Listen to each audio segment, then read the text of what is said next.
Hello నమస్తే welcome back to my YouTube channel వెసీ Paradise.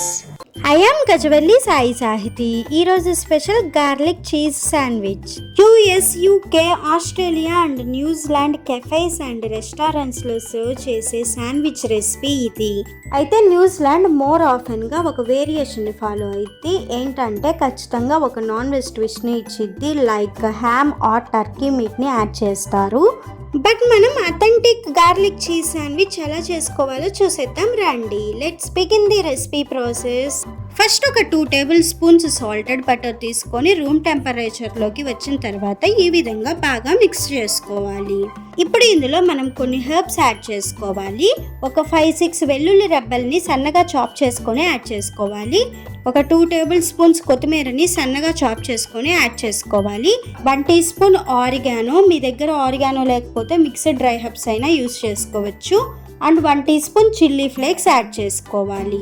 ఇప్పుడు మొత్తాన్ని కూడా బాగా కలుపుకోవాలి.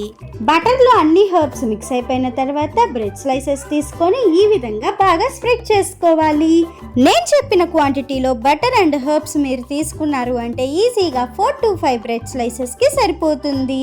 ఇన్ కేస్ మీకు కనుక స్ప్రెడ్ ఎక్కువ కావాలనుకుంటే మీ చాయిస్ కి తగ్గట్లుగా ఇంకా ఎక్కువైనా అప్లై చేసుకోవచ్చు. మీరు కనుక అన్సాల్టెడ్ బటర్ తీసుకున్నట్లు అయితే సాల్ట్ యాడ్ చేసుకోవాలని గుర్తుంచుకోండి. సో మనం అలాగా బటర్ మిక్స్ ని అప్లై చేసుకున్న తర్వాత పైనుంచి 1 టేబుల్ స్పూన్ వరకు మోజరెల్లా చీజ్ ని గ్రేట్ చేసుకోవాలి.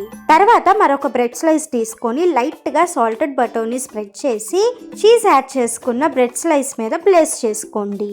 సో ఇలా రెడీ చేసుకున్న తర్వాత శాండ్విచ్ మేకర్ హెల్ప్ తో కానీ తవా హెల్ప్ తో కానీ మనం శాండ్విచ్ ని రెడీ చేసుకోవాలి. నేనైతే ఇక్కడ శాండ్విచ్ మేకర్ యూస్ చేశాను. ఇన్ కేస్ మీరు కనుక ప్యాన్ యూస్ చేస్తున్నట్లు అయితే కొంచెం బటర్ని గ్రీస్ చేసుకొని మూత పెట్టుకొని 2 వైపులా కూడా లైట్ గోల్డెన్ బ్రౌన్ కలర్ వచ్చే అంతవరకు టోస్ట్ చేసుకోండి, సరిపోతుంది. మనం ఏది యూస్ చేసినా కూడా ప్రాసెస్ వైజ్ డిఫరెన్స్ ఉంటుంది తప్ప టేస్ట్ వైజ్ ఎలాంటి డిఫరెన్స్ ఉండదు. సో మీ దగ్గర శాండ్విచ్ మేకర్ లేదు అని వరి అవ్వాల్సిన పని లేదు. అండ్ ఇక్కడ మనకైతే ఎంతో ఎమ్మీగా ఉండే గార్లిక్ చీజ్ శాండ్విచ్ అయితే రెడీ అయిపోయింది. ఇక్కడ మీకు కనిపిస్తున్నట్లు చీజ్ స్ట్రెచ్ అవ్వాలి అంటే ఖచ్చితంగా మోజరెల్లా చీజ్ మాత్రమే యూజ్ చేసి తీరాలని గుర్తుంచుకోండి.